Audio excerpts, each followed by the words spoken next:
YouTube, aqui é o Márcio, canal Leiturando. Eu sumi por um tempo, é porque o meu computador que eu uso pra editar vídeos quebrou, né? Acabei enrolando pra consertar ele.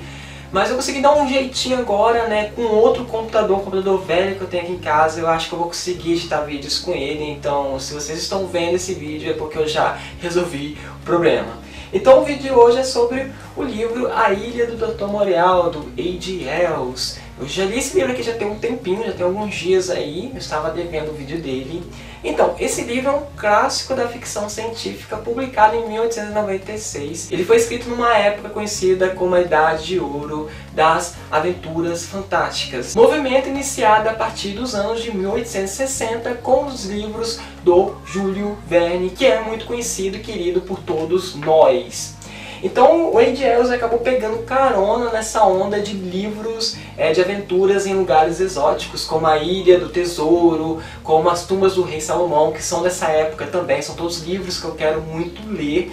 E acabou fazendo uma ficção científica muito interessante e bizarra em cima. Esse livro ele é conhecido também por conter alegorias que mostra o lado sombrio do que foi o imperialismo do século XIX. Só para quem fugiu das aulas de história, o imperialismo, né, do século XIX aí, né, ele foi um movimento político expansionista, né, promovido principalmente pelas principais nações europeias que queriam buscar novas matérias-primas, mão de obra barata, novos mercados consumidores, e por isso eles acabaram ocupando diversas regiões da África e da Ásia. Um dos discursos usados para conseguir o apoio da maioria da população para eles promoverem esse expansionismo é que eles iam pegar esses povos dessas regiões e iriam transformar em povos civilizados, assim como os povos europeus. Mas sabemos que na prática não foi bem assim. A gente sabe que aconteceram várias atrocidades, aconteceram genocídios, povos foram escravizados, eles exploraram diversos povos nativos aqui. Então a partir das alegorias desse livro aqui vai mostrando como essa ideia inicial de querer civilizar esses povos dessas regiões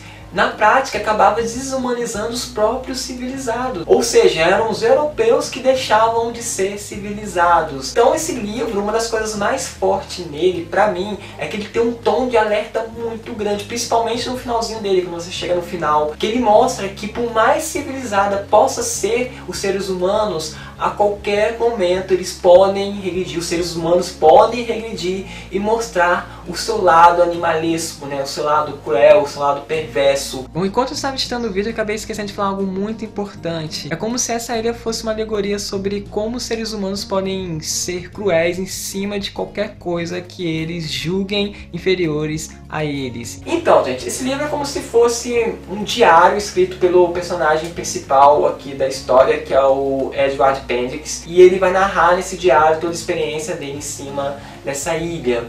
Então o Edward Pendix um dia estava no navio no meio do Oceano Pacífico e esse navio acaba naufragando. Ele acaba então ficando à deriva no mar, no bote, até que outro navio mercante passa e acaba o resgatando. Bom, e esse navio em que ele está é um navio que está levando vários animais para a ilha do Dr. Moreau. O Dr. Moreau é um cientista bem louco, estranho, que foi expulso da Inglaterra por fazer experimentos polêmicos, macabros e cruéis em cima de animais. Esse livro também pode ser visto como uma crítica em cima da ciência que usa os animais de forma muito cruel, né, para fazer pesquisas, né, animais como cobaia. Então é um livro que você vai encontrar sim, tá, crueldade em cima de animais, então são partes pesadas. Então esse Dr. Moreau acabou sendo expulso da Inglaterra por causa desses experimentos e ele foi se exilar nessa ilha no meio do Oceano Pacífico para continuar aí fazendo esses experimentos. E as experiências dele consistem em pegar animais e por meio de cirurgias e hipnose transformar esses animais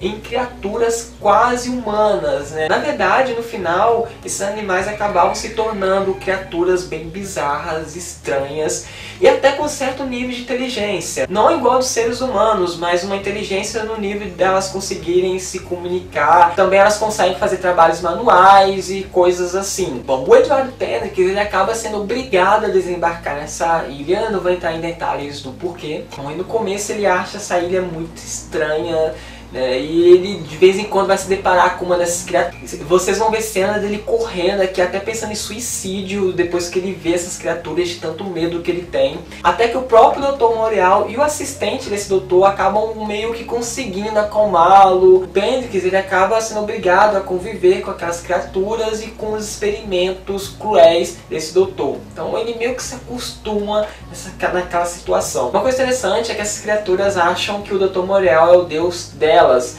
por ter sido ele, né, que as criaram. E uma das coisas que o Dr. Morreal impõe em cima das criaturas, né, uma regra, é que elas têm que agir como se fossem seres humanos. Só que essas criaturas, elas têm uma tentação muito grande de agirem como animais. Então quando não tem ninguém olhando elas, elas acabam meio que cometendo esse pecado, né, de agirem como animais, como por exemplo, andar de 4 patas, beber água, sugando com a língua. Quando o Dr. Morreal pega essas criaturas fazendo isso, elas são severamente punidas. Eu não sei se vocês perceberam, mas essa coisa da tentação desses animais caírem no pecado, de agirem como animais, né, também pode ser visto como uma crítica à religião. Há quem diga que esse livro é uma paródia, né, da religião, da relação aí de Deus com a sua criação. Tem todo esse lado aqui nas entrelinhas aqui do livro também, tá? Então tem que ler com muita atenção para pescar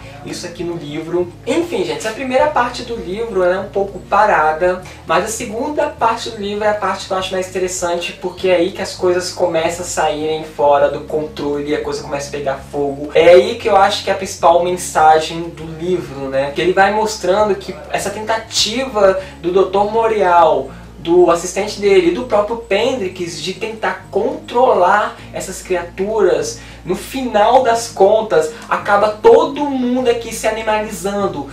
Todo mundo aqui começa a mostrar o seu lado cruel, o seu lado perverso. Todo mundo aqui acaba agindo como animais. Então é muito interessante a segunda parte, tá, gente? Aí vocês vão ter que ler o livro para descobrir o que vai acontecer. A única crítica que eu tenho em cima do livro é que eu acho que o autor poderia ter melhorado.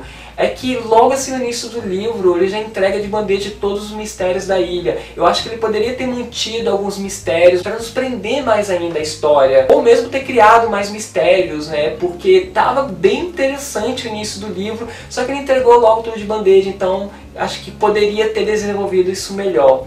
Tá? Então fica a dica aí, gente, de um livro muito interessante, que eu percebi que teve muita gente que leu esse livro e não levou o contexto da época em que a obra foi escrita, né, as críticas, as alegorias contidas nesse livro. E se você só levar isso em conta, o livro não vai ficar tão interessante assim. Então as pessoas pegam esse livro para ler achando que vai ser um livro de terror, assim como os livros do Stephen King. É um livro bem diferente nisso, então é importante levar o contexto para vocês verem qual a importância dessa obra e por que é um livro atemporal, né? Ok?